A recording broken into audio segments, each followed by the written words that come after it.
سلامونه دوستانو، دا کابل دی. په کابل کې د الوخیلو کلی ده. نو ما ته خلک وایي د کلي مشرانو ته دعا کوه.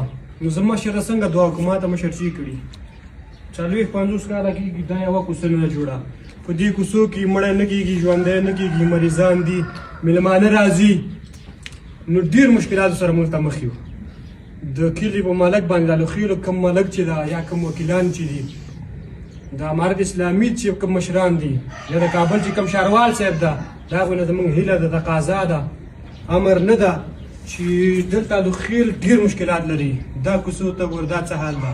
والله بالله دونه مشکلات لري چې نه میلمه سره راتلی شي، نه موټر راتلی شي. دلته څه لکه مشکلات سره دلته مخ یو. برای مهرباني دې کوڅو غم دې وشي، د دې الو غم دې وشي.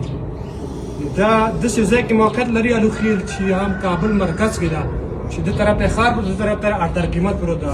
چې اردر قیمت ته لاړ شي، ښه کوڅې دي، ښې سړکونه دي، ښیارې ورته برابر دي، هر څه برابر دي. همداسې ښار ته لاړ شي، ښار موږ نه 3-4 کیلومتره لرې پروت ده. همداسې اردر قیمت هم نو په کار ده چې مشرانو ته په کار ده چې د الوخیلو غمه دې وشي. یوازې نه چې دا کوڅه داسې ده چې د الوخیلو کومې کوڅې ته لاړ شي، کوم هغه ته لاړ شي، د دې نه بدتره حال وکړي. برای مهرباني د امارت اسلامي غږ ده مشرانو باندې، کابل په ښاروال صاحب غږ ده، په خپل د الوخیلو چې کوم ملک ده، وکیلان دي، په دوی مې غږ ده چې یاره دې کوڅو غم دې وشي. دلته ډېر مشکلات لري خلک، ډېر مشکلو سره مخ دي خلک.